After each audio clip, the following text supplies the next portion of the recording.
Hello everyone, how are you all? I hope you all are fine and safe at your home. So let's discuss our today's topic, that is understanding secularism.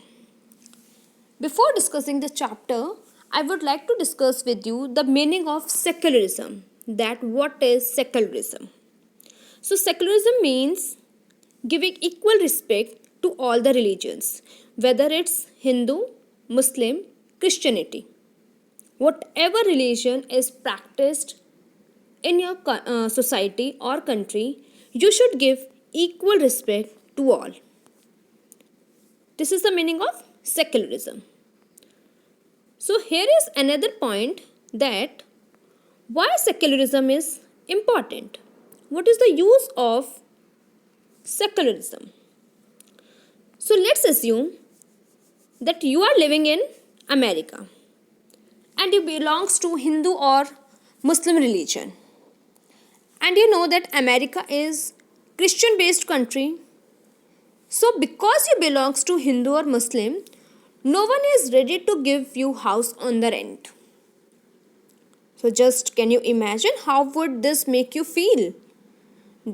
That if you belongs to Hindu or Muslim, or we can say if you are not belonging to the same religion which is practicing in America, so people are not treating you equally. So would you feel angry? Of course you will feel angry.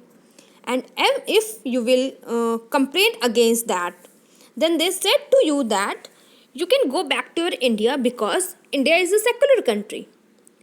It provides equal rights to all the religions. So when they treat you like this with you, that you can go back to your India instead of providing you the facilities in America only, they are treating you like this, they are treating you like discriminated. So what points will came to your mind? That how you feel, or how you will treat these kind of people in your own country. If any American will arrive in India, so how those people should be treated in India? So first point which came to your mind is Christians should also treat it the same in India. First, that treatment should be same, but it cannot be happen because India is a secular country and we give equal respect to all the religion, whether it's Hindu, Muslim, Christianity. Second point which comes to your mind, that there should be justice for all. Okay, that no one should be discriminated against religious practices. Discrimination should not be there on the basis of religious beliefs or religious practices. Okay, so here we will discuss about secularism in this chapter, and we will also discuss that how it applied to India. So let's discuss that, as you all know, that history provide so many example of discrimination. Do you know that Mughal imposed a tax on Hindus? Mughals imposed tax on Hindus named as Jizya.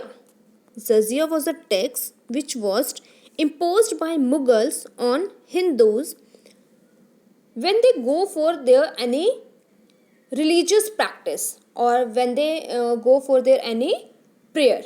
So they need to provide, or they need to pay jizya to Mughals, and this tax was not applied on Muslims. This tax was only applied on the Hindus by the Muslims, because Mughals belongs to Muslim religion only. Okay, so it is also an example of discrimination, na? And you know, Aurangzeb also forcefully convert many religions, or you can say many Hindus, into Christianity. And here are so many examples like this only. Have you ever heard about Hitler? Yes, have you ever heard about Hitler and his policy? about the religious practices. What happened during the Second World War? Many Jews were killed by Hitler because they denied to adopt Christianity, because Hitler belongs to Christianity. And what he wants? He wants that Jews should also follow Christianity. But Jews denied to follow the Christianity. And what happened after that? The Jews formed their separate state named as Israel. Yes, Jews formed their state Israel. Okay, and when they formed their own state named as Israel, and now in that Israel, Jews treating Muslims and Christians badly, because at the time of Hitler, all the Jews were killed because they are not, you can say, agreed to adopt Christianity. So they framed their another state, and when they framed their another state, so in their state, Muslim and Christians were treated badly as they were treated in Hitler's country. Okay तो जैसा उनके साथ Hitler की country में उन्हें treat किया जाता था अगर वो क्रिश्चियनिटी को अडॉप्ट नहीं करते थे, so they were killed by the Hitler. So when they frame their Israel, तो वहाँ पे भी उन्होंने क्या किया, मुस्लिम्स और क्रिश्चियंस के साथ सेम उसी तरीके का ट्रीटमेंट किया.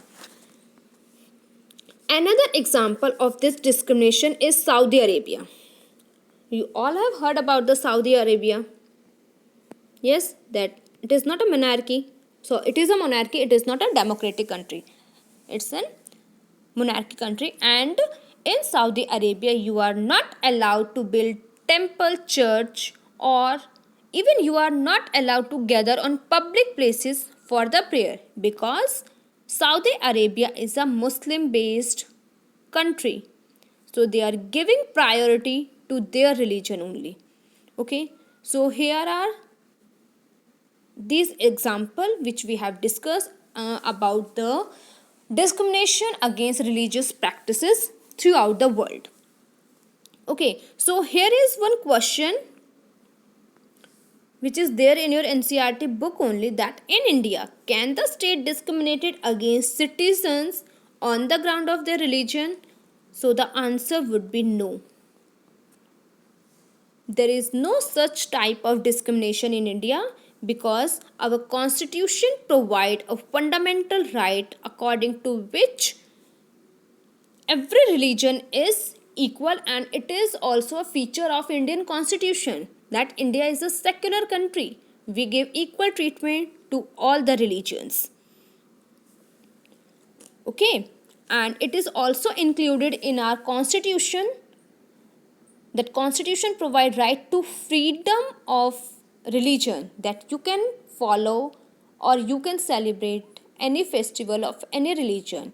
It's not compulsory that if you are Hindu then only you can celebrate Diwali or Holi. If you are Muslim then also you can celebrate Holi and Diwali, because we are giving equal respect to all the religions, and we are also giving freedom to follow any religion and to follow any festival. Okay, in our first chapter also we discuss separation of power. Yes, separation of power. In this topic we discuss that we divide our country into three levels. Means we can say that there are three levels of the government: central, state and local. When we divide government in three levels, so at that time there is a separation of power also, that the government at the center or government at the state are having its own issues to solve, is having their own power by which they can take decision to resolve any issue of their own state or village. Okay, so this means separation of power, and this separation of power separate the religion from the state. Means we are separating the state on the basis of power, not on the basis of religion. Okay, so it's not that Jammu and Kashmir, if we talk about Jammu and Kashmir, we cannot say that is Muslim based state. No, it is not a Muslim based state, because in India we are not giving any priority to any religion. We are giving equal right to all the religions. Okay, so I hope the meaning of secularism is clear to you, and why it is practices and how it is applied in India. Yes, so here is why it is important to separate religion from the state. So this topic we will discuss in our next video. Thank you so much for this video.